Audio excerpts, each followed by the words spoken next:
Bismillahirrahmanirrahim. Assalamualaikum warahmatullahi wabarakatuh. Alhamdulillahirabbil alamin. Allahumma sholli wa sallim ala sayyidina Muhammad wa ala ali sayyidina Muhammad. Mahasiswa semua yang dirahmati oleh Allah Subhanahu wa taala.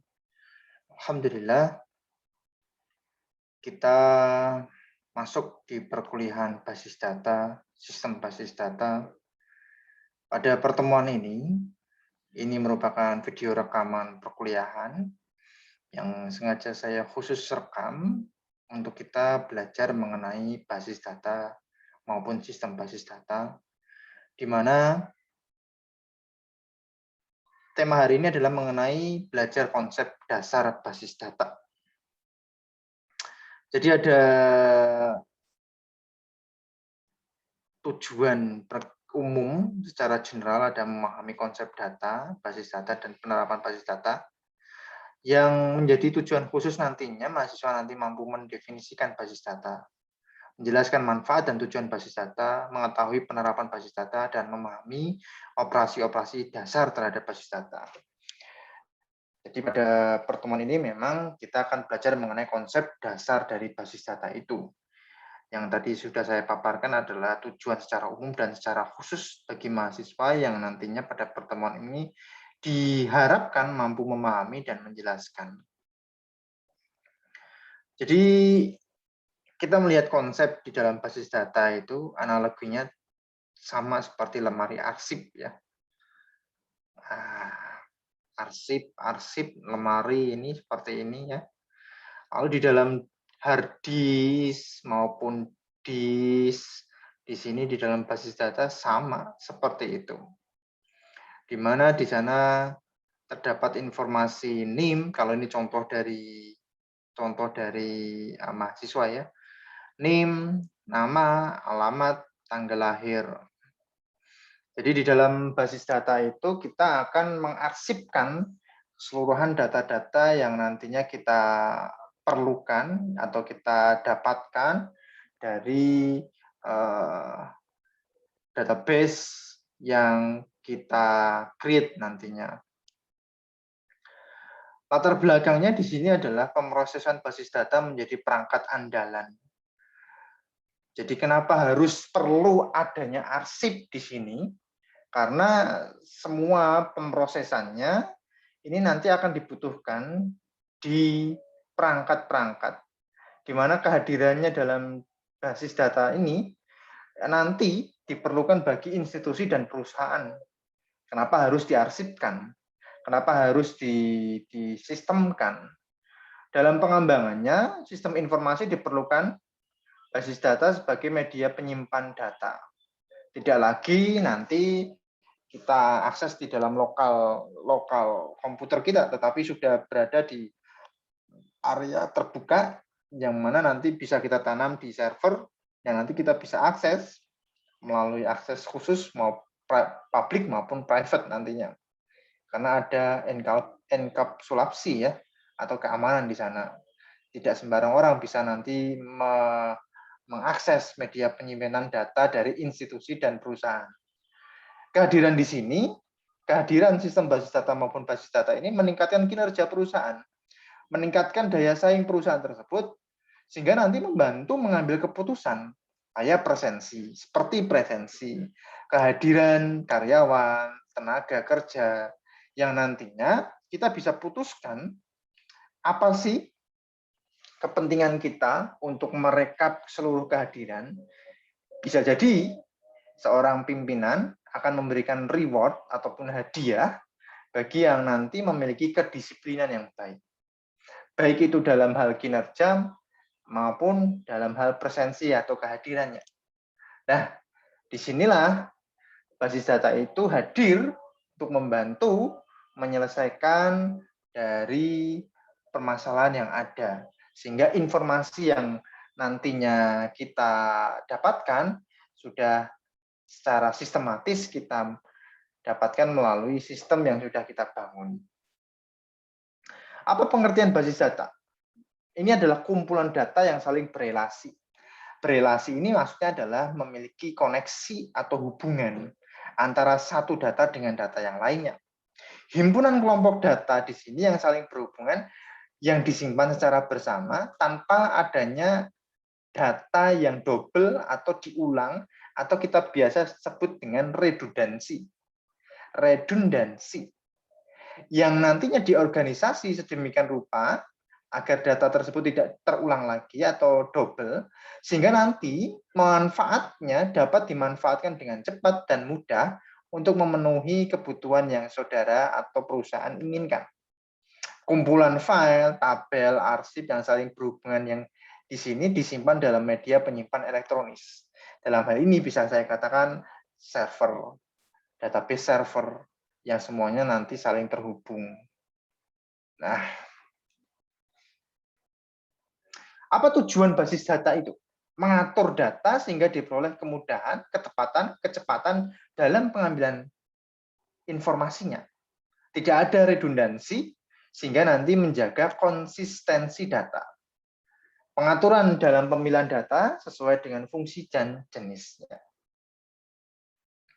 Manfaat basis data di sini adalah speed, shareability, kebersamaan, sharing, pemusatan kontrol data, space, efisiensi, akurasi dari data tersebut, availability dari ketersediaan data, completeness, kelengkapan data tersebut, security-nya, keamanannya yang bisa kita dapatkan, kemudahan dalam pembuatan program aplikasi baru, dan sudut pandang dari pengguna.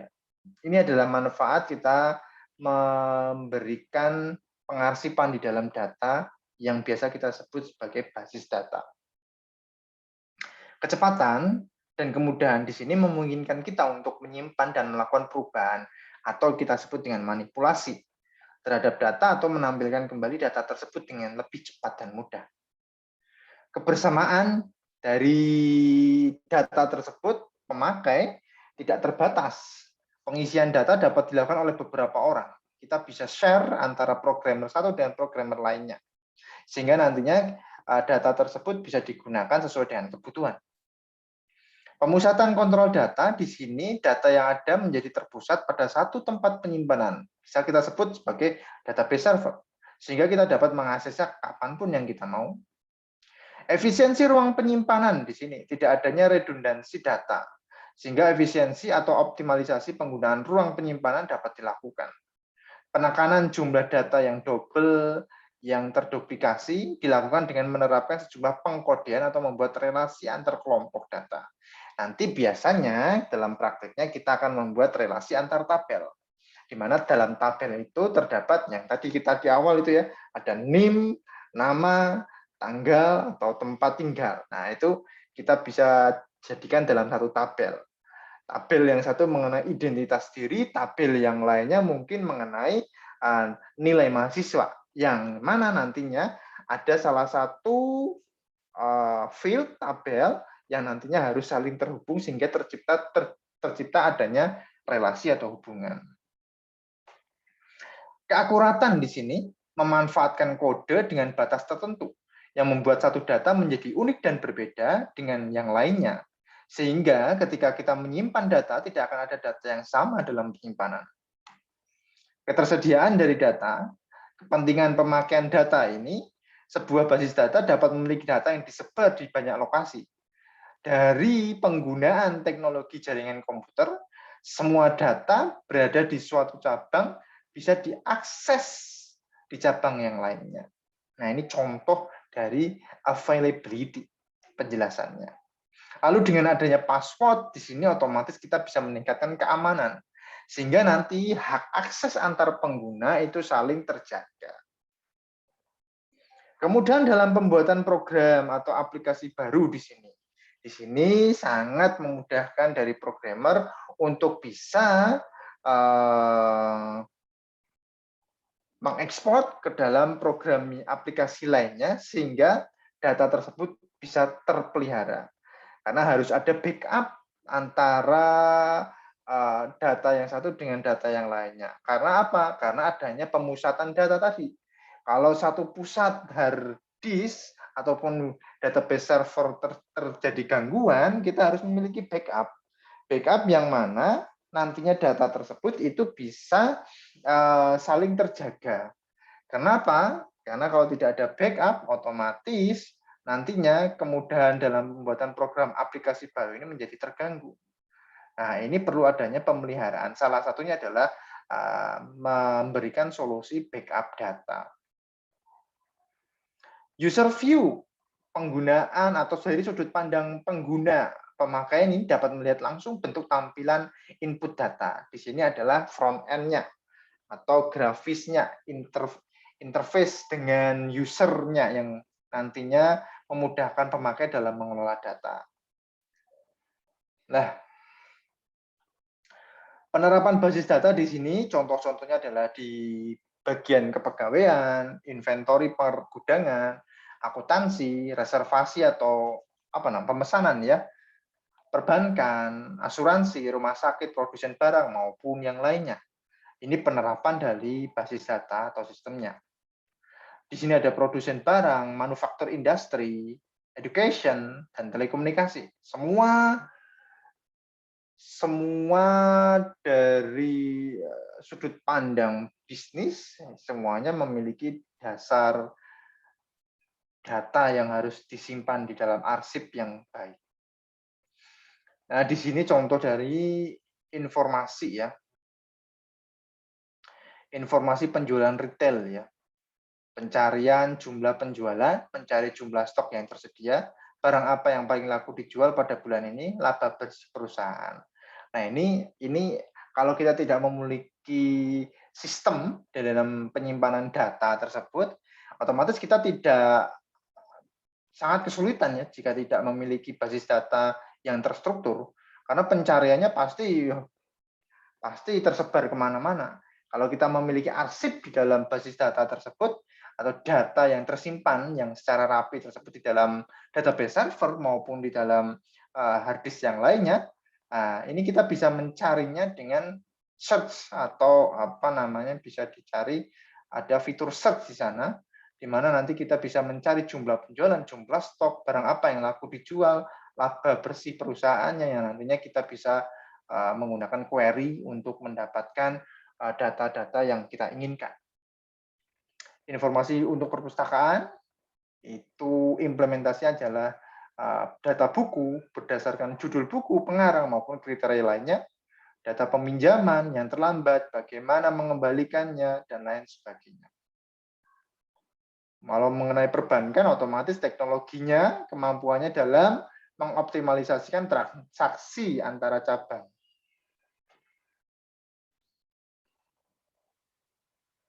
Nah, yang terakhir ini dalam slide saya adalah mengenai operasi dasar, di mana ada create database, membuat basis data, penghapusan database, drop, pembuatan tabel, create tabel, drop tabel, penghapusan tabel, ada update, mengubah, ada insert, menambah, ada pengambilan data, retrieve atau sort, ada penghapusan data.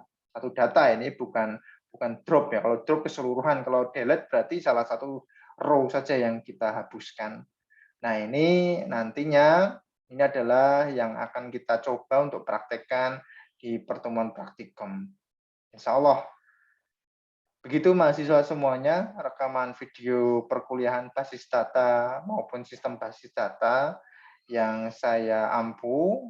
Setelah ini akan ada diskusi, pertemuan, silakan untuk memaparkan apa pemahaman saudara mengenai konsep dasar dari basis data tersebut.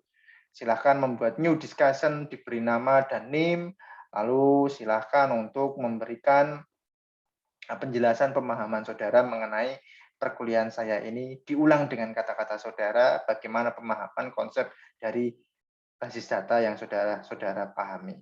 Itu untuk pertemuan kali ini. Terima kasih. Saya akhiri. Alhamdulillahirrahmanirrahim. Assalamualaikum warahmatullahi wabarakatuh.